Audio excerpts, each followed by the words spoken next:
everyone, it's Melissa. Today's video is about this foundation. It is the CoverGirl Outlast Extreme Wear 3-in-1 Foundation, 24-hour full coverage, SPF 18. Now that's a mouthful, but I had seen videos, people doing videos on this foundation, and I went to the CoverGirl website and I read the reviews there.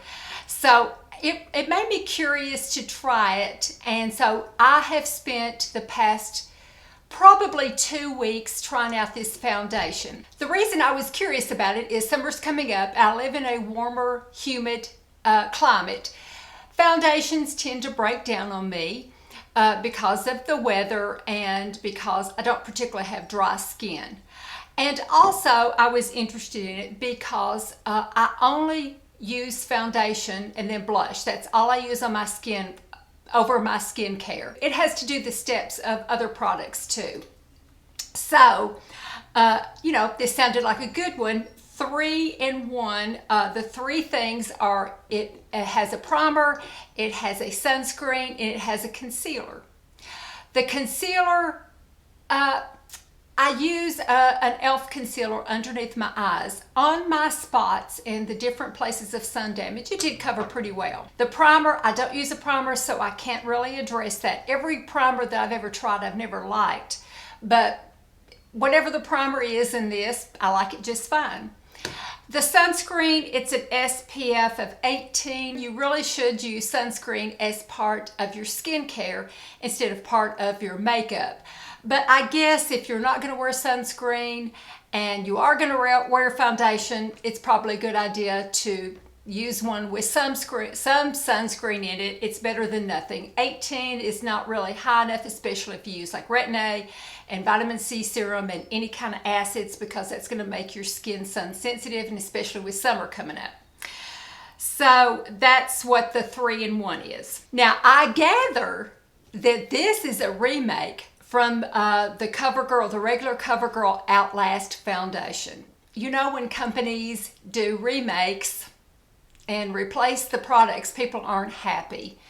And so when I went to the CoverGirl website, it got very low marks because people were unhappy and they wanted to let CoverGirl know that they were unhappy.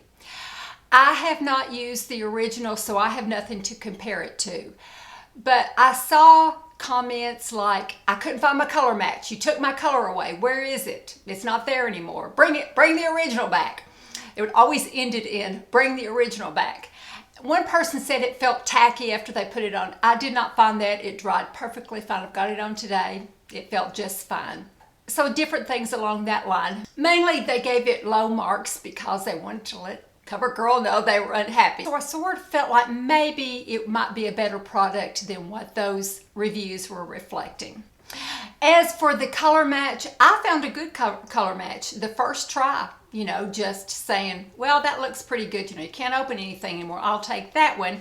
And it is the 842 medium beige. It isn't too yellow. It isn't too rosy. It's a better color match than some really expensive foundations I have tried in the past. So it was just right there, a neutral medium, which is what my skin tone is. Perfect color match for me. Now I read that they only have 14 shades, and that's low. So they could, maybe do an improvement with that. So what I did these past 2 weeks, I put it on 3 different ways in the morning. And then in the afternoons, I would show on different days, different times of the day. I think one time I did about 7, one time I did 11 o'clock at night, one time about 5:30, and I narrate it. I narrate putting it on, and I narrate my results at the end, so you can kind of see how well it lasts, especially with a mask or especially with a really busy day. I'm a busy person, so I need something just gonna, I don't have time to touch up. I'm not that busy, believe me, but I do try to do a lot, I try to get things done. So of all the 3 ways I applied it, my least favorite way to apply foundation was actually the best with this foundation, and that was a damp sponge. I did a damp sponge, I did a brush, and I did it with my fingers. So of the different ways that I applied it, the sponge was the best. It reminds me of a Seinfeld episode where the sponge birth control had been discontinued. So all the women were buying up the sponge to use for their birth control. So Elaine bought all the sponges that she could. Well, she knew she had a limited supply, so she would interview men to see if they were sponge worthy or not. So now I look at a foundation and I decide if it's sponge worthy or not. But I show you the 3 ways that I do that. And I found with my fingers and with the brush, it ended up pulling. You know, felt like it was harder to get on, and it sort of pulled. So right now I'm going to show you my up close, and it's very close, and how it wore and everything. Okay, this one, boy, you can see it close. This one is putting it on with this sponge. And just kind of, you know, tapping, that little tapping, rubbing motion at the same time. This close, you can see how unblended my foundation is.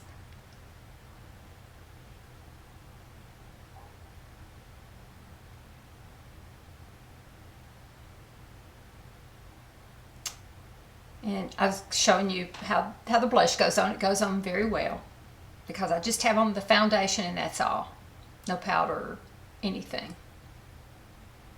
So it did well with the foundation. There's the finished look.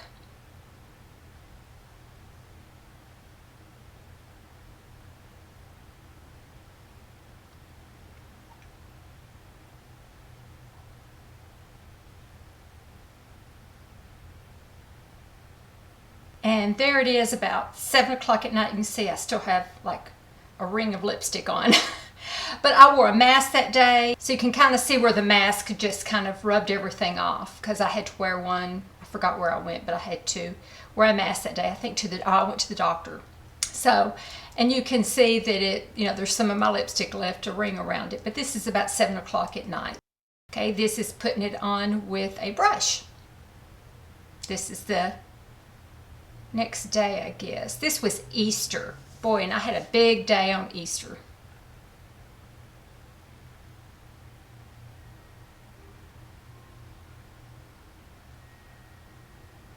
I found it a little harder to put on with the brush. It was pulling my skin some. I don't know if you can tell or not because I'm kind of looking down in the mirror, but it was kind of pulling my skin.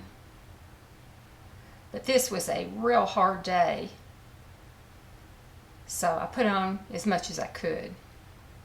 Yeah, I wasn't that crazy about it, and I actually went back and put on more. Because I don't know, it just didn't seem to cover as well as the sponge did.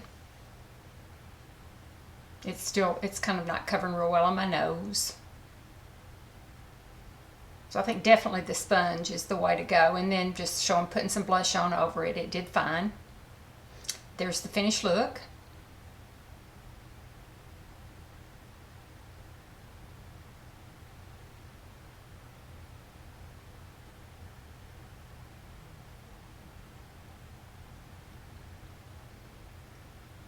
This is about 11:30 that night, right before I took my makeup off. There's not a whole lot left over, but I wore a mask off and on. I served Easter dinner at my house outside, across the street outside. Hid eggs both places because I had sick grandchildren at different places, so we had to do it back and forth. So I really put myself through it that day. It's worn off a whole lot, but it still doesn't look too bad.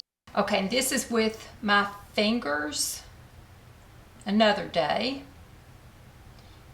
And I liked the fingers actually the least of all, and usually I like it the best, but I had to pull my skin, and it just wasn't pleasant. I did my best, but for sure the sponge was the best. But I couldn't get it spread out very well with my fingers.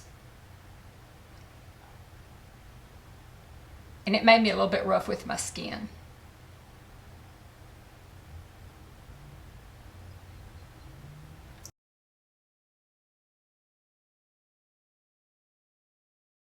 There's the finished look.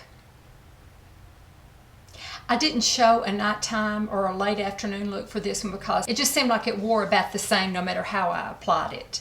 It wore fine. It came off some when I wore a mask. Okay, so these are my thoughts on this foundation after wearing it for a couple of weeks. I do like this foundation.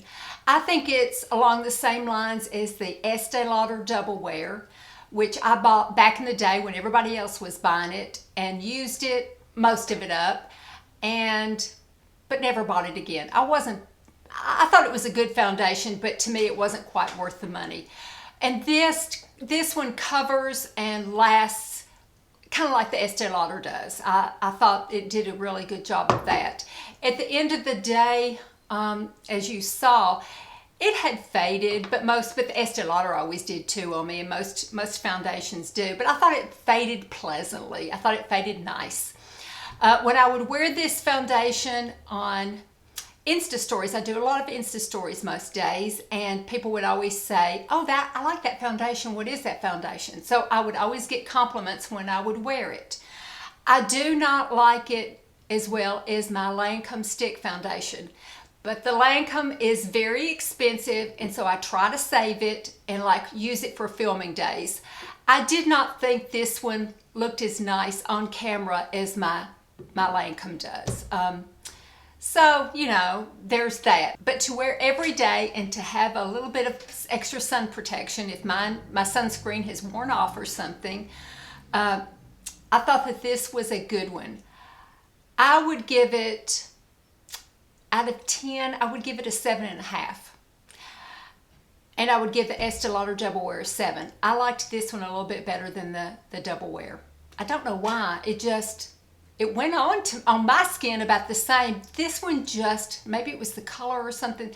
I thought this one looked just a little bit nicer, even at the end of the day after it had worn off. So as hard as I was on it, it did break down some, but like I said, I wasn't unhappy with how it broke down. It was comparable to everything else that I have ever tried, including the Estee Lauder. As far as dry skin, I don't think anyone with really dry skin living in Wisconsin in the dead of winter could wear this. I just think it would be too drying. At times it was almost too drying for me. I have normal skin. In the summertime, it tends to be normal to oilier. So putting it on with my fingers or with a brush, it was a little drying. If I put it on with the sponge, then I was okay. It was just fine. I'm not sure anyone with really dry skin could wear this. I think it's more for a normal skinned to oily skinned person could wear this. But I don't think someone with real dry skin could. I have 2 other foundations, drugstore foundations, that I have repurchased that I'm going to try again that I loved in the past, and I'm going to compare them to this one.